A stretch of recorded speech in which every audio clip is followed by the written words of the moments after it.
got done here with the seminar, MMA Signatures, BJJ, and MMA Academy, Stroudsburg, Pennsylvania. Can you talk a little bit about what you went over and what you want the students to walk away with? Yeah, we had a pretty good little turnout here. I come here and give these seminars or even teach a class or a basic class. For me it's the same thing every day. There's specific things that certain people want to work on, whether it be technique or something they are working on. Like I usually, I'll kind of jump in and kind of like help deal with it. But when I come in to start people off, like you never know what you're dealing with. You got different crowds. Sometimes you got competitors, people who've been doing this for years, 10 years, 12 years. Sometimes you got, and they want to come too. Sometimes you got your lower level belts. They're in high competition. Sometimes you have first dayers, and so I try to divide everybody up. Today we had a pretty basic level of understanding between everybody, so that actually made it easier. A lot of times I have like 3 groups. I have advanced group, and I have like let's say I have like 90 people. Well, I'm going to divide them into 3, and I've got more beginner guys, your everyday guys, and then you have your psycho competitors that are just fanatical and completely crazy. So we want to deal with them and assess what they need to while we're dealing with this. So I'll kind of go around, and after I give like a technique or something like that, I'll kind of go around and make sure everything is going right. I'm kind of a technician, so I really want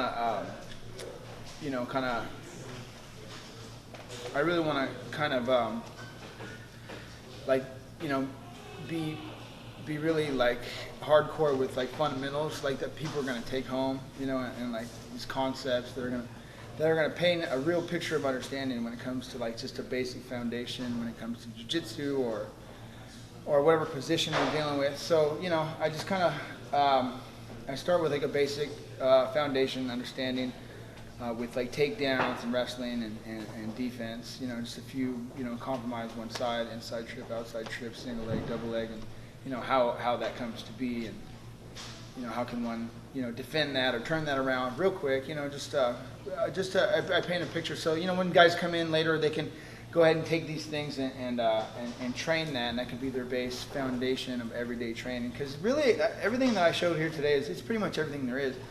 You're just going to get a little bit better and learn how to tighten that up and sort of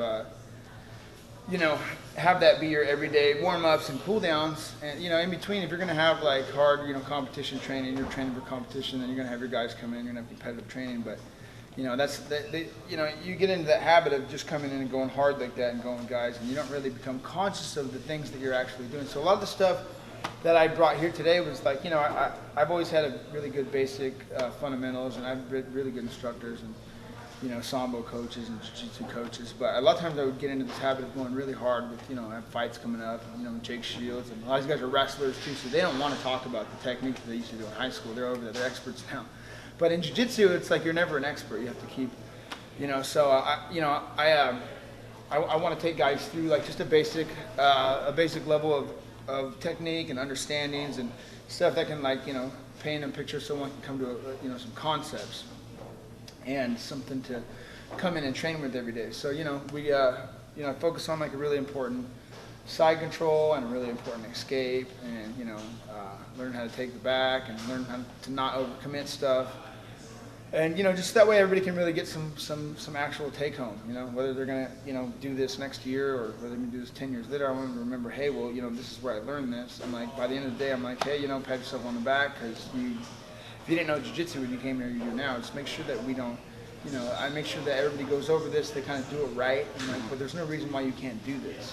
It's like, and if there is some, people have their special reasons why they can't do something. I try to, make sure that there is something that they can do, and we kind of, assess them for what, the situation, so that they can, whatever that they can do, we want to assess that and make sure that they, have some sort of a take home for the day, and everybody comes to sort of an understanding and somewhat of a conclusion by the end of the day, So, yeah, I mean, it's a good time. It's a good class. It's good practice for me. It's like after a while, it's like flashcards and going over the same stuff I always have, but you never stop getting better at it.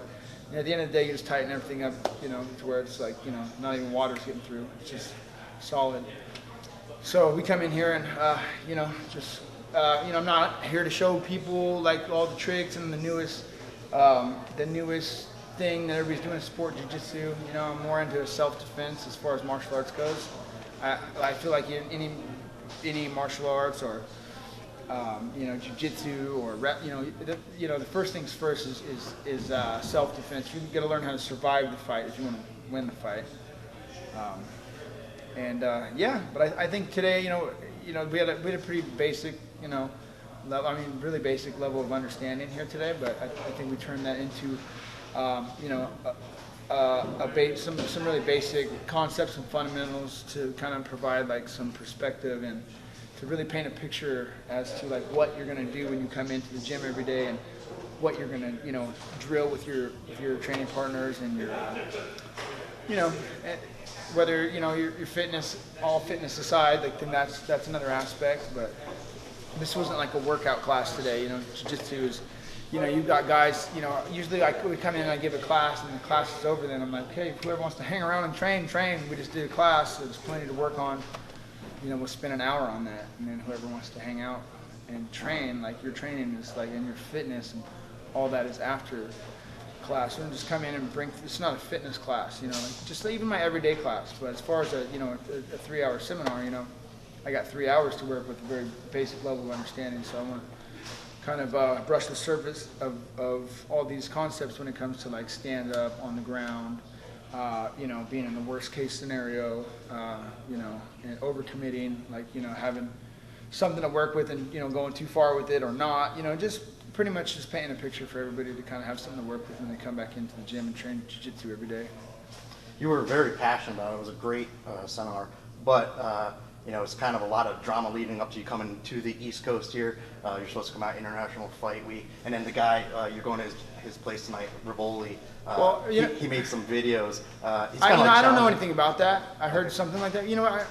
For me, I'm just like, look, you know what? Like, I don't have a lot of time on my hands for screwing around. I'm not fighting right now, so I just like everybody else. I got to work too, and then. But like, I've always got these guys, just to stay afloat. I've got a few guys sending me here and there, and sometimes, sometimes they're full of shit. I'm like, what can I say? I'm like, hey, sorry, that's not my bad. I'm like, yeah, of course, I'm ready to go. I'm like, you can get me out here. We're gonna do we're gonna do some real work. But a 5-hour flight it's not. I'm not really thrilled about going anywhere. I like to stay put. Of course.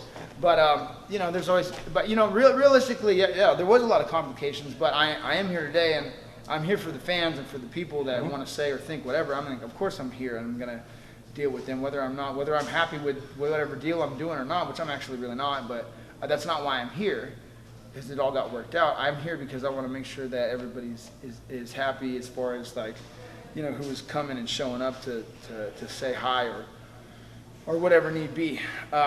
So as far as that, like, I'm an MMA fighter. I can't write, so I fight. That's why. And now I can teach and I can do what I can do. And this is this whole sport is actually cool nowadays. When I started this, it wasn't cool. You didn't recognize. Women actually do this now, and they're gonna say hi to and recognize. Before it's like, okay, what is that? I don't know what that is. Now I'm like, well, yeah, now you do. Everybody knows what MMA is, and for the most part, everybody knows who I am, if they do know what MMA is. So that, that's just, it is what it is. I got to do the best with what I can and what I have to work with until I'm fighting again, and hopefully doing a good deal and a big deal fight. Like you said, until you're fighting again, USADA just kind of gave you a little bit of a suspension because of the non-appearance. They know where I'm at though. There's somebody over there who's not doing their job, because realistically, they showed up to one of my these dispensary signings. Like I said, I gotta do what I gotta do what I can with what I have to work with when I'm not fighting. The whole cannabis industry thing is on hit right now, and I book an appearance over there, and we all go and smoke a bunch of weed, and it's a good time.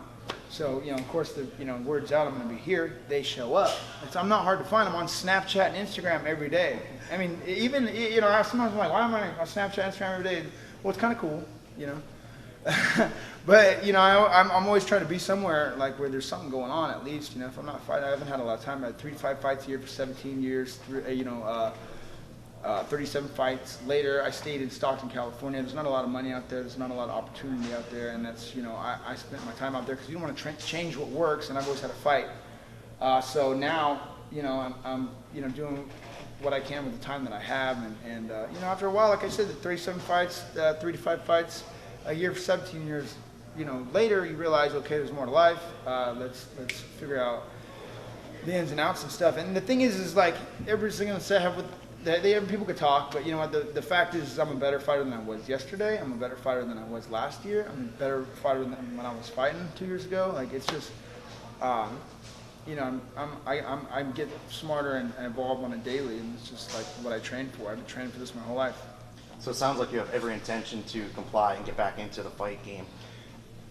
Yeah, well, you know, right now it's not on me. I always talk about this 4-year gap. There's a 4-year gap. The guys got in. You have Robbie Lawler. He's still in there, and George St. Pierre. He kind of came after. I was already fighting in the UFC before that guy came. You know, I was in the first 46 people of a roster full of 600. There's about maybe 600 or more people now. I could be wrong on those numbers, but you know, I'm not a numbers guy. That's why I'm a fighter. I don't go out there and play a numbers game, try to win on points. I'm like, we're gonna fight. So, and that's why my stock goes up, and that's why everybody kind of stays, you know, the same. And I've lost fights to guys who were out there doing a numbers game on me, and then I beat guys that beat them. There's other, you know, but I fight the fight that people want to see, and I've never lost a fight in a real man's world, you know.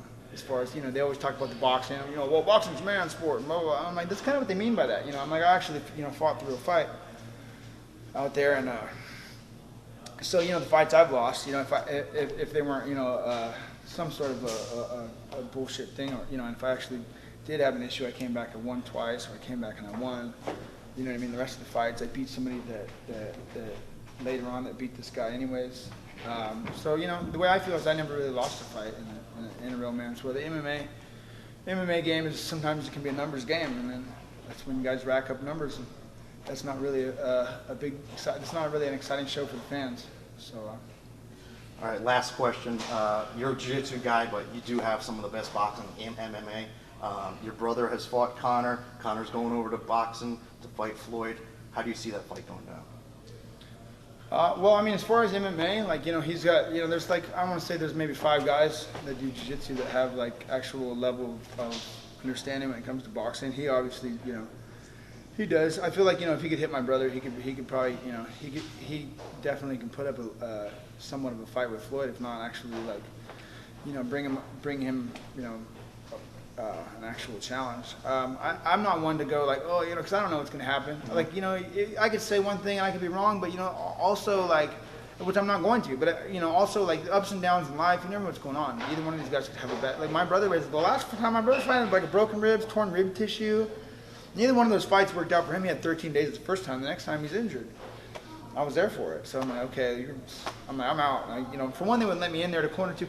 Let's say my brother was fighting Conor McGregor, and they just said, they're like, hey, you know, sorry, Conor, but, you know, Kavanaugh's not going to be able to be in your corner today. Kavanaugh, just no, sorry, no Kavanaugh in your corner. Is that, you know, how do you feel about that? You know, you're going to cry yourself to sleep? No. So you gotta, or maybe, you never know. But that's kind of how they did my brother. I'm like, you know, sorry, your brother's not coming. He ain't gonna be in the corner.